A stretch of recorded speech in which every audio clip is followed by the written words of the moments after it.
ট্রেলারের ধাক্কায় মৃত্যু হলো সবজি বিক্রেতার। এই ঘটনায় চাঞ্চল্য এলাকায়। ঘটনাটি ঘটেছে পুরুলিয়ার রঘুনাথপুর থানার অন্তর্গত চিনপিনা রেলগেট সংলগ্ন এলাকায়। জানা যায়, এদিন দুপুর নাগাদ সবজি বিক্রি করে বাড়ি ফিরছিলেন রঘুনাথপুর থানার অন্তর্গত খাজুরা গ্রামের বাসিন্দা, পেশায় সবজি বিক্রেতা রামপ্রসাদ চন্দ্র, বয়স আনুমানিক 57 বছর, পুরুলিয়ার রঘুনাথপুর থানার অন্তর্গত চিনপিনা রেলগেট সংলগ্ন এলাকার।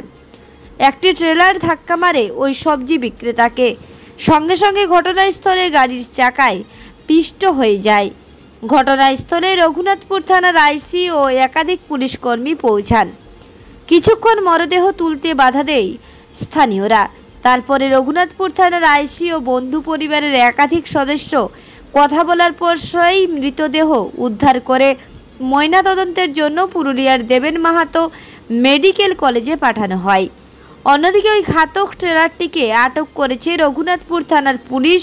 এই ঘটনার তদন্ত শুরু করেছে পুলিশ।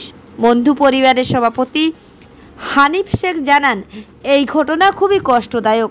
শুধু আজ নয়, মাঝে মধ্যে এই ধরনের ঘটনা ঘটেছে। অ্যাক্সিডেন্টের মেন কারণ প্রশাসনকে দেখতে হবে।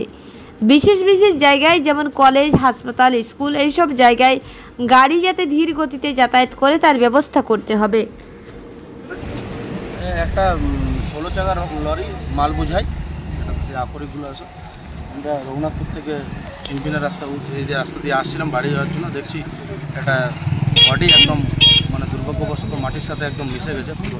তার শুধু এই পোর্শনটা দেখা যাচ্ছিল, কিছুটা দুটো পা। তারপর পুলিশ এসে বডিটাকে আবার তুলে নিয়ে যায়। ওখানে পরিচয় পাওয়া গেছে যে মারা গেছে? হ্যাঁ, তার বাড়ি খাজুরাতে। কি নাম শুনলাম? প্রসাদ চন্দ্র।